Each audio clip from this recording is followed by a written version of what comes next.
Hello दोस्तों, welcome to प्रवर classes में आपका स्वागत है।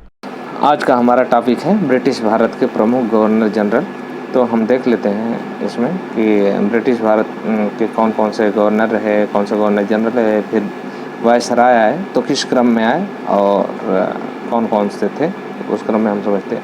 सबसे पहले हम यही समझ लेते हैं कि बंगाल से जब शुरू हुई ये व्यवस्था तो सबसे पहले बंगाल में हुए गवर्नर, फिर गवर्नर का ही पद का नाम बदल के कर दिया गया गवर्नर जनरल।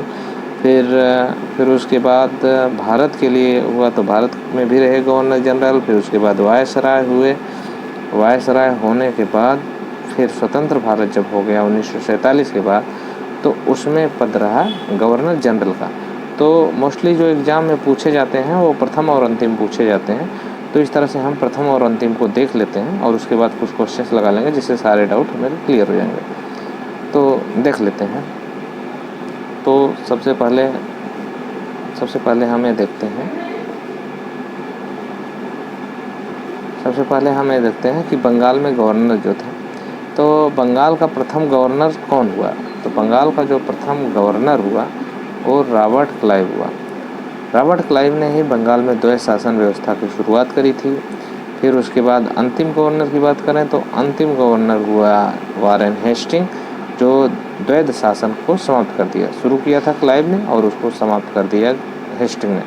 तो अब यही हेस्टिंग यहाँ पे भारत के लिए प्रथम गवर्नर जनरल हो जाएगा, क्योंकि गवर्नर का नाम बदल के यहाँ गवर्नर जनरल कर दिया गया। तो अब यही गवर्नर जनरल हो जाएगा। तो ये भारत के मतलब बंगाल के लिए ये प्रथम गवर्नर जनरल हो जाएगा। तो प्रथम गवर्नर जनरल की बात करें तो हेस्टिंग हो गया। तो हेस्टिंग ने कुछ ऐसे कदाचार व्यवहार और निरंकुशता से शासन किया जिसके नाते उस पर महाभियोग भी चलाया गया। तो ये भी प्रश्न आता है कि कौन सा ऐसा गवर्नर जनरल था जिस पे महाभियोग चलाया गया, तो वह है वारेन हेस्टिंग।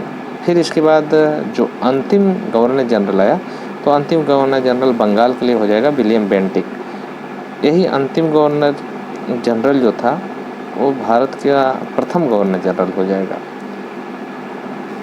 ये भारत के लिए प्रथम गवर्नर जनरल हो जाएगा William Bentinck, Lord William Bentinck इसके लिए प्रथम गवर्नर जनरल हो जाएगा भारत का।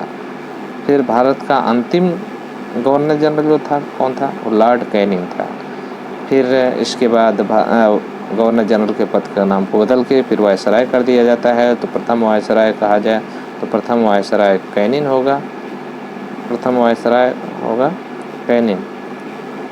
फिर उसके बाद देखा जाए अगला कि वायसराय जो अंतिम था, अंतिम वायसराय कौन होगा, तो अंतिम वायसराय भारत के लिए होगा लॉर्ड माउंटबेटन। फिर उसके बाद 1947 के बाद भारत स्वतंत्र हो गया तो यही वायसराय का नाम फिर बदल के गवर्नर जनरल कर दिया गया और लॉर्ड माउंटबेटन उस समय आज़ादी के समय थे। तो यही प्रथम गवर्नर जनरल हुए। फिर उसके बाद प्रथम भारतीय या अंतिम गवर्नर जनरल की बात किया जाए, क्योंकि इसी के बाद सारे गवर्नर जनरल के पद को समाप्त कर दिया गया। तो ये थे सी राजगोपालाचारी यानी चक्रवर्ती राजगोपालाचारी थे, जो कि भारतीय भी थे। तो प्रथम भारतीय कहा जाए या अंतिम कहा जाए, सब यही थे सी राजगोपालाचारी। और अंतिम गवर्नर जनरल स्वतंत्र भारत के कहा जाए तो भी होंगे सी राजगोपालाचारी। फिर कुछ और तथ्य देख लेते हैं। अगर पाकिस्तान के पहले गवर्नर जनरल की बात करा जाए तो मोहम्मद अली जिन्ना थे, जो महाराष्ट्र के थे, जो महाराष्ट्र के निवासी थे। और मोहम्मद अली जिन्ना थे पहले गवर्नर जनरल। और प्रधानमंत्री की बात करा जाए पाकिस्तान के तो लियाकत अली खान थे, जो उत्तर प्रदेश के निवासी थे।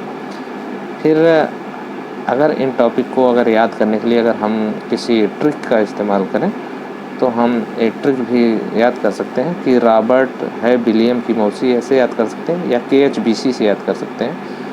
KHBC से याद करने का तरीका यह है कि जैसे K से क्लाइव है, S से हेस्टिंग है, B से बेंटिंग है, फिर कैनिन है। तो जैसे याद किया जाए दूसरा ट्रिक जो है, रॉबर्ट है विलियम की मौसी, तो रॉबर्ट क्लाइव हो जाएगा पहला, है से हेस्टिंग हो जाएगा और फिर हो जाएगा विलियम बेंटिक, फिर की से हो जाएगा कैनिन, फिर मौ से हो जाएगा माउंटबेटन और सी से हो जाएगा सी राजगोपालाचारी। तो इस तरह से इस क्रम को याद करेंगे तो आसानी से हम याद कर सकते हैं। फिर हम कुछ प्रश्न लगा लेते हैं जिससे कि सारे डाउट क्लियर हो जाएंगे। तो हम देखते हैं इसमें। इसका जो पहला प्रश्न है, निम्न में से कौन सा एक भारत का प्रथम वायसराय था। भारत की बात करा जाए और वायसराय की बात करा जाए तो प्रथम जो थे वो था कैनिंग। प्रथम जो वायसराय था वो लॉर्ड कैनिंग था। तो ये हो जाता है। फिर अगला प्रश्न है, मैंने बताया कौन सा ऐसा गवर्नर जनरल था जिस पे मुकदमा चलाया गया।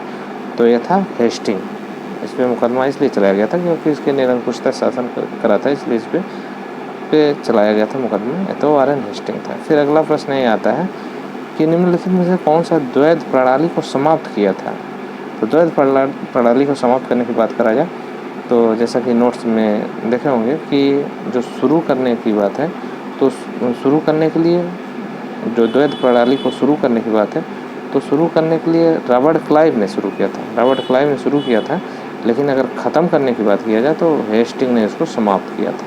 कौन समाप्त किया था? Warren Hasting. इसका सी ऑप्शन सही होगा। फिर उसके बाद एक है, निम्नलिखित कथनों पर विचार कीजिए। रॉबर्ट क्लाइव बंगाल के प्रथम गवर्नर जनरल थे। तो यहाँ पे जो लिख दिया गया है कि गवर्नर जनरल थे, तो इसलिए गलत हो जाता है, क्योंकि अगर कहा जाए कि बंगाल के गवर्नर प्रथम गवर्नर तब सही होता, केवल गवर्नर कहता तो सही होता, लेकिन गवर्नर जनरल कह दिया है तो इसलिए गलत हो जाएगा, क्योंकि प्रथम गवर्नर जनरल हेस्टिंग हो जाएगा, हेस्टिंग होगा। अतः इसमें कौन सा सही है? विलियम बेंटिंक भारत के प्रथम गवर्नर जनरल थे। तो गवर्नर जनरल की बात करा जाए तो भारत में प्रथम कौन था? विलियम बेंटिक ही था प्रथम गवर्नर जनरल। तो इसमें केवल 2 ऑप्शन सही होगा, केवल दूसरा।